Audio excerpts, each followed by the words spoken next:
Hi, welcome to today's episode where we're going to talk about another unit or model set that you can take from Rune Wars and convert those into Warlords of Erehwon. So stay tuned.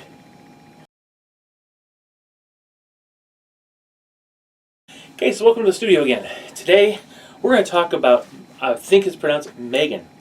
This is an Elven wizard character riding a very weird looking moose. We'll talk about what I name it later. But what's important is this is a character that is actually a spellcaster in Rune Wars and has both a mounted unit and an unmounted unit. And it's kind of challenging to look at how you could take this because you've got a spellcaster where the lore has kind of determined what she already is able to do. And so you want to kind of reflect that in Warlords of Erehwon. But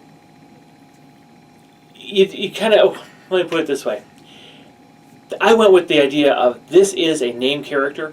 We're going to make her Rune Wars character in Warlords of Erehwon. Now, you don't have to do that. You can take this model and actually create her where, just like any other, where you could stack her, build her up to her abilities with, over the course of a campaign. Use maybe a smaller version of her without all the extra spells or all the upgrades.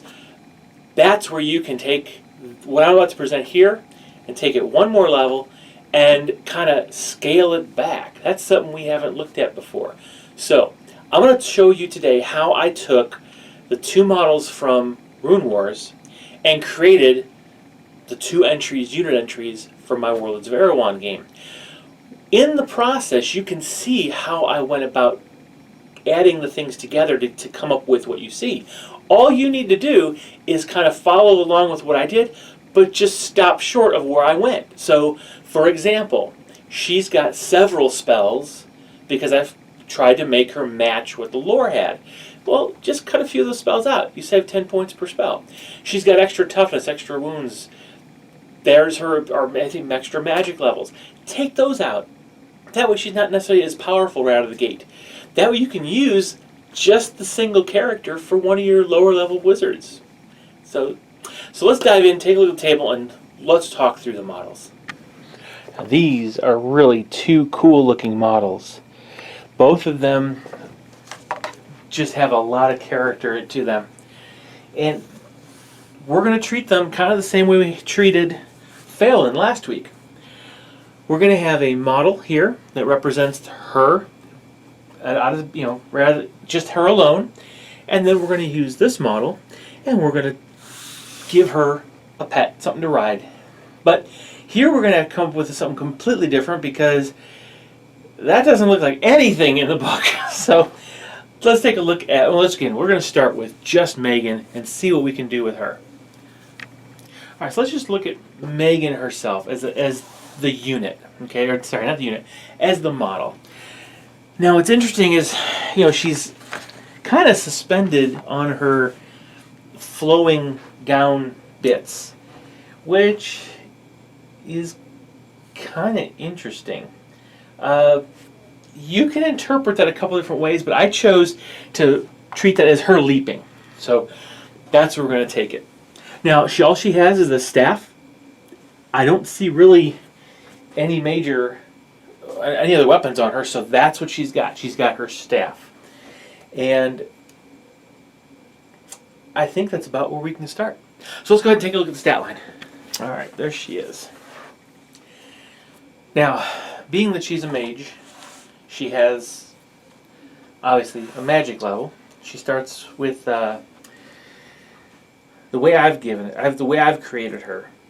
She's starts off right at magic level 3. Now, like I said before, you don't have to do. You can start her off with a magic level 1, and point cost her up that way. It really is your choice. But I'm trying to recreate what I saw in the lore on her cards and things like that. So she's got a bunch of spells, but I just gave her the light armor because that's what she kind of looks like she has. So it's just staff with light armor.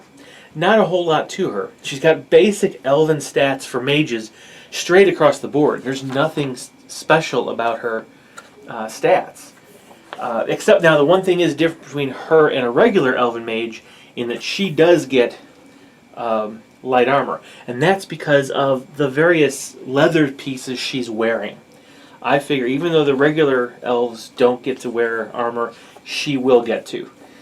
I think it's actually something that the Elven mages are missing. I think maybe they should be allowed to have armor of some sort, even spangly armor, but I haven't made any changes to the actual Elven rules for that. I'm just going to stick with what Rick came up with.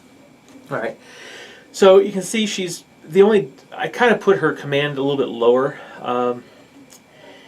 Yeah, I don't exactly know why I did that.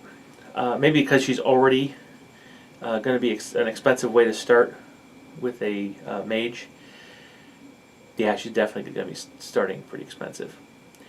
Now she also starts off automatically with the max toughness of 2, and I actually gave her an extra wound, which is not what you normally are able to do with an Elven mage.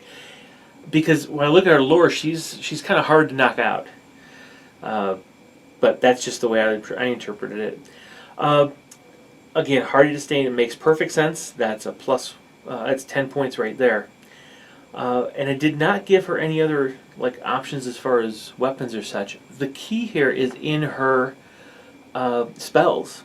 She's kind of a little bit of a weather mage in a sense, and so I tried to look at the weather things that she was able to do in Rune Wars, and I kind of transferred those into what spells would kind of match those. So obviously, Fiery Ball, she brings streaming comet kind of things, sunbolts or whatever. The Sorcerer's Shield, that's the wind. She causes the wind to blow, and it sends the arrows off. Coming out the missiles off the course. Orb of Timidity, she can cause fear, and I think it's mostly out of just the ominous, storm clouds kind of thing. That's kind of the way I did this. And Bamboozle Beastie and Enfeeble, kind of the same thing. So those are her abilities, those are her spells. She's a pretty straightforward mage, but she is expensive to start with.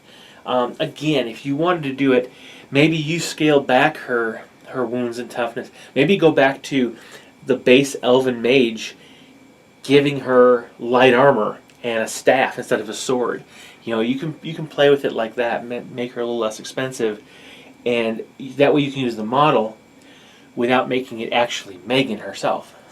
But now let's take a look at what happens when we put Maegan on her little steed. Or maybe not so little steed. Alright, so let's look at the model real quick. It's Maegan that we've seen before, so the whole light armor, staff kind of thing, nothing extra is added to her. But that beast she's on, that's a vicious looking cross between a bull, a dragon, and a moose, really. Boy, I didn't know what to think of that. So what I went ahead and did is I kind of went through the different units that are available in the monsters, and really couldn't see anything that's exactly right.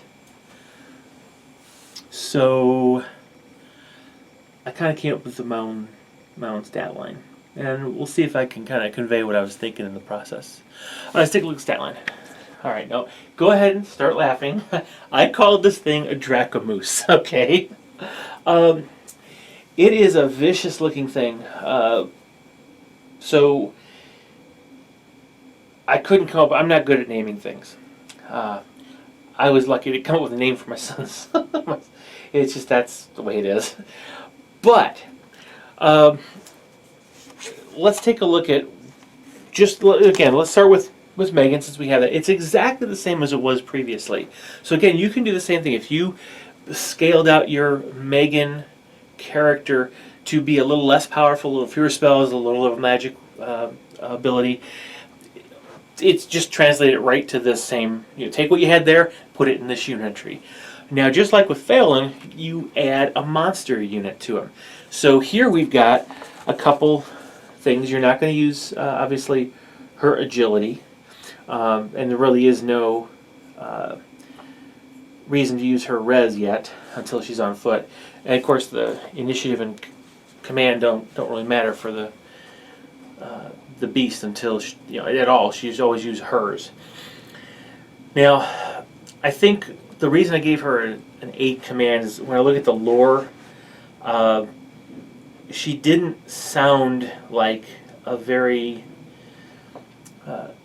She would tend to. I guess she would flee earlier than she'd save herself more often than, or earlier than others might. She won't necessarily be as self-sacrificing. So I kind of figured, okay, let's go from a 9 down to an 8. But again, that's my interpretation. You guys do what you want. It's your model, your unit, right? Okay, so let's talk about the Dracomoose. Now, again, it's a basic monstrosity, so I just gave it 2 order dice, and of course it is large. Now, I wanted to reflect the fact that it's got these massive antlers, but of course they're antlers, so you're getting hit by something big and heavy, but it's not necessarily sharp like a dragon's teeth or claws. So I figured, okay, because it is so large, he's got his tusks, he's got horns, he's got the antlers, he's got his hooves, plenty of things to hit you with. So I figured, okay, let's just give him 3 attacks. But since it's really blunt force trauma most of the time, let's just give it a base, just strike value 2. Now because he's charging and he's going after this huge, he's attacking with this huge rag of antlers. I thought, you know what, there's got to be something special when he charges into combat with you, and you get hit with all those things. Okay. So I decided to steal an ability from the Chariot. Now I've kind of called that the rule impact. I know it's probably not the best thing, but scythes doesn't make sense because scythes is the rule on chariots. But what it allows you to do basically is when you hit, you actually cause d6 hits on a charge with a strike value of 1. So he's going from 3 attacks to up to 9, so it's 4 to 9 attacks, but 3 of those attacks are strike value 2, 1 to 6 of them are strike value 1, which is pretty good. Now there is no irresistible charge here, so you're not going to get a whole bunch of extra strike value. That would be really, really, really bad. The thing is, I think it reflects pretty well what would happen on a charge with this thing coming in. So that's how I went about doing that. Now I did let her keep her bound demons because I'm figuring they're going to be able to keep up their spirits. They can float around. They can hover. They don't need to necessarily. You look at what is it, the wraith on a horse, riding a horse. He can have bound demons with him, so it makes sense to allow her to have her demons available. But again, her spells same as before, and so that makes her kind of an expensive unit again because she's sitting on top of this Dracomoose. But it gives you a lot of possibilities here for some characterful additions to your army. And again, just like everything, when this thing takes its last turn, goes down, you replace them with her on foot models with 1 wound left, and you're good to go. So this is actually a good way to go, to add flavor to your army. So hope that was interesting, and I hope you kind of see how you can take a simple mage and add it to a beast or a monstrosity to make it something completely different, especially if it comes from a different war game. We're going to have a series of videos coming up where we're going to take an entire armies from another game and convert them to Warlords of Erehwon. So stick around for that. But next week we're going to go over another unit from Rune Wars. See you then.